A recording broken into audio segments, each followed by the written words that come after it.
Hola amigo, amiga, soy el Dr. Santos, bienvenido, bienvenida una vez más a tu canal.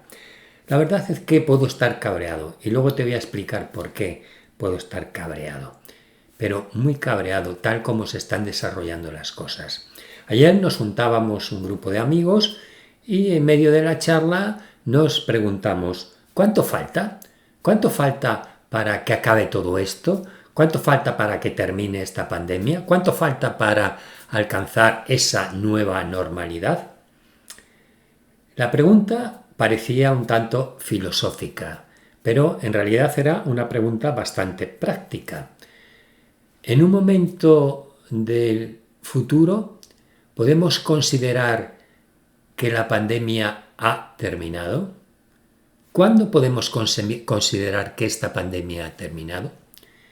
Poco a poco la gente va a ir dejando la mascarilla, se la va a quitar, hasta que un día probablemente no muy lejano, no se la pongan cuando vayan a casa de sus abuelos. Y eso probablemente sea un signo de normalidad, decía uno de mis amigos. Cuando dejes de ponerte la mascarilla en casa de tus abuelos, es que esta pandemia está terminando. Otro de los presentes, otro de los que estaban allí, quiero recordar que decía que esto no va a terminar hasta después de las Navidades. Vamos a tener una especie de modo pandemia donde se irán activando poco a poco ciertas actividades. Aunque no suban los contagios, irán tomando una serie de medidas hasta que pasen las Navidades. Y cuando pasen las Navidades, esta pandemia habrá terminado. Esto es lo que decía otra de las personas que estaban allí. Y otros decían que cuando no se registre ningún fallecido, cuando un día digan 0 fallecidos y al día siguiente 0 fallecidos por la COVID-19, que sería un indicador muy válido para decir que la pandemia ha terminado. Esto lo comentó otra de las personas que estaban ayer. Y esto parecía el argumento definitivo, cuando no haya muertos. Pero cuidado, que si no recuerdo mal, en el Reino Unido hubo un momento en el que no hubo muertos y ahora están otra vez con decenas de fallecidos diarios.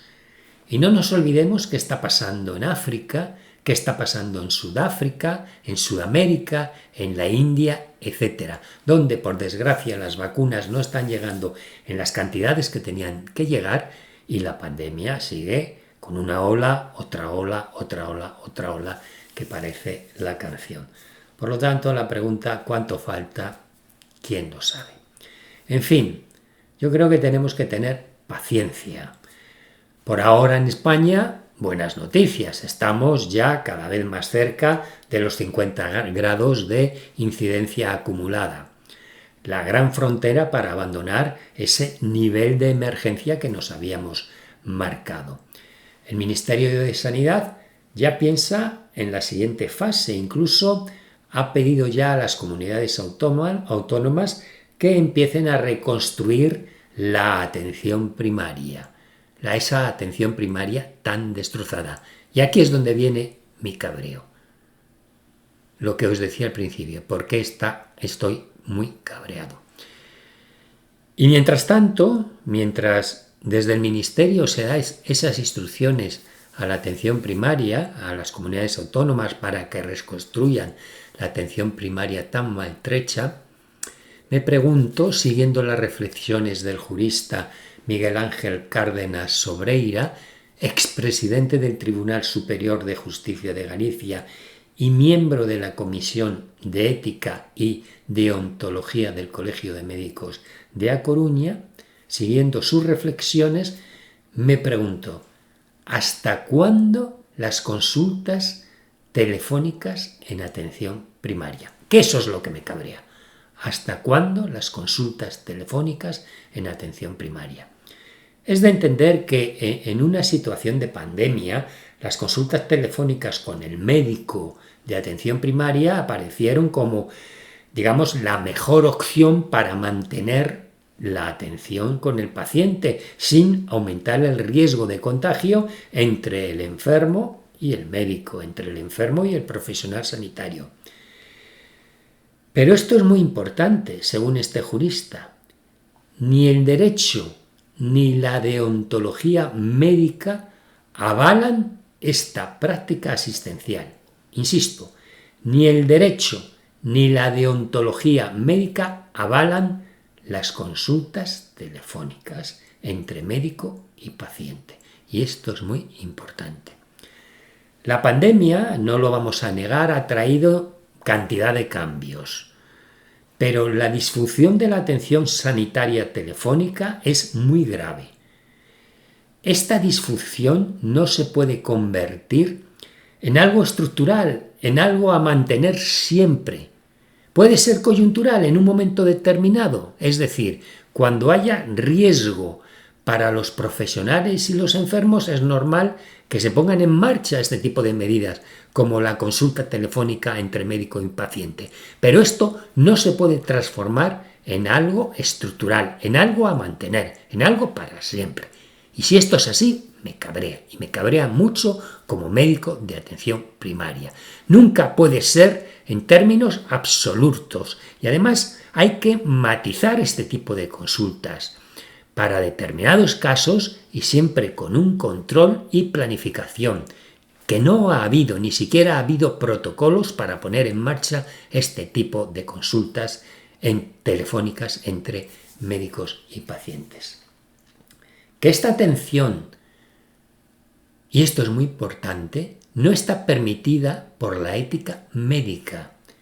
De hecho, el código deontológico médico por el que nos regimos todos los médicos establece en el apartado 3 que las consultas exclusivamente telefónicas son contrarias a la ética de la profesión médica. Esto dice el apartado 3 del Código Deontológico Médico. Y sin embargo, muchísimas administraciones públicas y privadas siguen manteniendo este tipo de consultas. Y esto me cabrea, como decía al principio. No nos engañemos, la relación entre el médico y el paciente es una relación de confianza. Y la relación de confianza se consigue presencialmente, viéndote de tú a tú. Y la atención telefónica no responde a esa confianza. En la generalización de esta práctica existe un mayor riesgo en el error del diagnóstico inicial y además un incremento de una posible responsabilidad del profesional. Y esto es muy serio como para seguir manteniendo de manera estructural este tipo de consultas, porque se pueden cometer muchísimos errores. Una atención presencial no puede tener el mismo valor ni tratamiento que una atención telefónica. Si ha habido un error de diagnóstico y el paciente no conoce al médico que lo ha atendido por teléfono, esto, no nos engañemos, puede terminar en una responsabilidad muy grave. Vamos a volver al principio. ¿Cuánto falta para la nueva normalidad? ¿Quién lo sabe con certeza? Yo particularmente no. Pero al menos empecemos por eliminar esta aberración de las consultas telefónicas estructurales, médico-paciente en atención primaria. Sin duda alguna, sería un gran paso. Hoy quería dejarte esta reflexión. Fuera las consultas telefónicas en atención primaria, salvo extrema necesidad. Si te ha gustado el vídeo, dale like, hazme algún comentario si así lo estimas y apúntate a mi canal si aún no lo has hecho. Hasta siempre y muchas gracias por tu atención. Un saludo. Hasta luego.